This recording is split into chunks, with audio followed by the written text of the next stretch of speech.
So welcome to Milk and Honey Heritage Farms. Thank you so much for being here with me today. Don't forget to hit that thumbs up, subscribe, and I hope you enjoy the video. I'm taking you along with me to show you some things that I grow. So Grow What You Eat is a collaboration hosted by several ladies that are just absolutely lovely. I am going to share their channels down in the description, and so you can check them out. They'll have playlists of all the people who have joined the collaboration and made some wonderful dishes and things like that for you to enjoy, and hopefully it's an inspiration for you to try something new or to get out there and garden. So I hope you enjoy. Grow what you eat. So I grew Korean peppers, zucchini. These are just some of the things. Some of my beans, some carrots that I shredded, some pear tomatoes, some cherry tomatoes, and some cabbage. And I ended up dicing up some beef, cooking it, and making a soup with some corn also that I grew, and added the carrots and everything into this delicious soup. Added some rice, added some broth, and some pepper and some garlic that I grew. And this is a soup made mostly by all the things that I grew this year, except for what?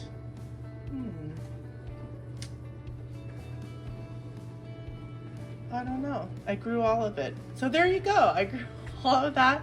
So grow what you eat. It doesn't take a lot to throw a dish together.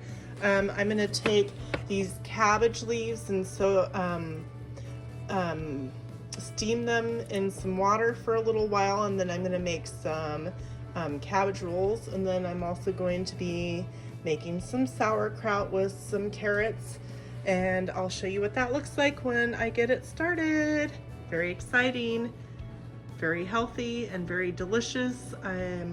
This collaboration is an excellent collaboration for, you know, getting out of your box, growing something new, trying something new, or even trying something old, something that you've already been doing but that you enjoy, and that's very healthy for you. So there you go. Okay, so this is my cabbage, and you can slice your cabbage into, you know, what you desire for cabbage slices. I'm going to use a decent salt, not just like a regular table salt, but a sea salt or a Redmond salt. And you're going to sprinkle a little of the salt onto your cabbage. There's lots of recipes. Play with them if you've never made sauerkraut. And what you want to do is you want to kind of massage the salt to kind of blend into the cabbage. And then what we're going to do is we're going to stick this in a jar. You can use a quart jar, a half gallon, whatever size that you desire. I have a weight. This is just a little weight that you can get online. And then I have this little thing that has like a little hole. I'm not going to say what most people call it, but it's just for fermenting, and a ring. So that way the air can escape. If you don't have one of these, you can also use some cotton or linen, clean little piece of fabric, and place it over the top of the jar and put a rubber band as to keep any like dust, or if you've got any fruit flies or anything going on this time of year, that'll keep them out and it'll let it breathe. Okay. So then what I'm going to do is I'm going to start incorporating the cabbage into this. I also shredded up some carrots. So I'm going to put a little bit of carrot in as well. And as you layer your cabbage, if you just use cabbage or carrots, some people might put some onions in there. You're going to, it'll all kind of blend in, but then what you're going to do is you're going to use something like this or your hand if you want kind of like a fist, and push it down if you can get your fist in there. I've also got a thing like this. There's all kinds of things, but you want to press it down to get rid of all the air bubbles, okay? And so I'm just gonna keep layering until my jar is full. And I have a piece here that didn't make it to the right slicing, so we'll just fix that. Easy breezy. Put that, and then put a little bit of more carrots. Ooh, it's sticking to me. All right, mash that down. You want it nice and pressed down so that you don't have any air. You're not adding liquid. I'm gonna add just a little bit of more salt. I tend to go a little too light on salt sometimes, but you know, it's up to you.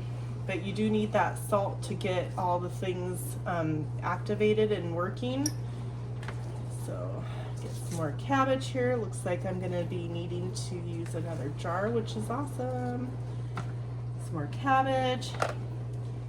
And some more carrots, and I'm just flinging carrots all over and they're sticking to me. Stop it. And then when you get to the top layer, what you're going to want to do is you're going to want to take a bigger cabbage leaf that's more whole, and you're going to use that after you press it down. Sorry. Press it down. See, when you press it down, you can also get more in there. I was just showing you that so you guys know what not to do.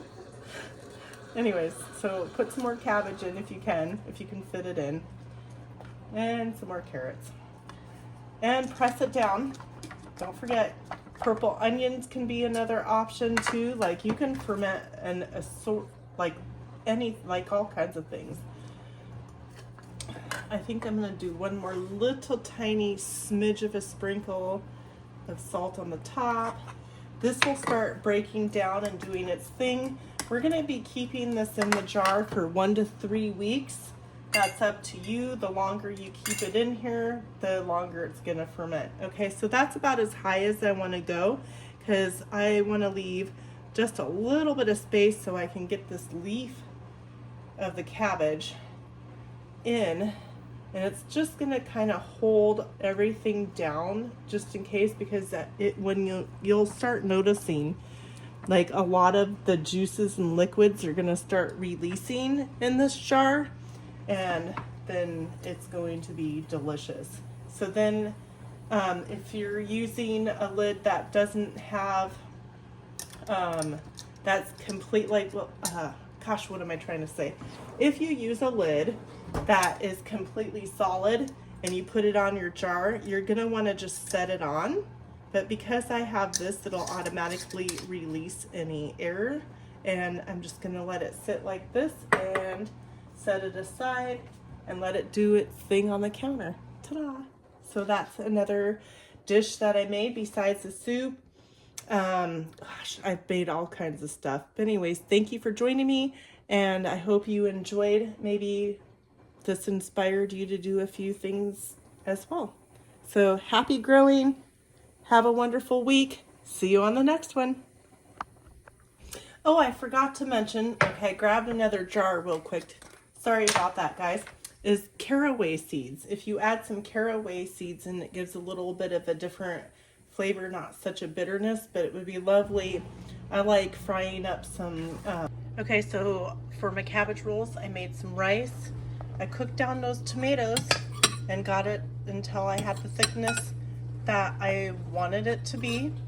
And I put some homegrown chicken with some peppers and cooked that all up, mixed the rice and some sauce and some pepper and all the stuff in the middle of these cabbage rolls, and then put some sauce on the top. I could sprinkle some cheese on it if I wanted to, bake it in the oven just for a little while since everything is actually already cooked. And we've got some nice cabbage rolls. Typically I use ground beef, but we had chicken ready to go and that's what I used. So there we are. I'll probably just sprinkle some of that on there, maybe a little bit of more rice, and that'll be delicious. Thank you so much for watching.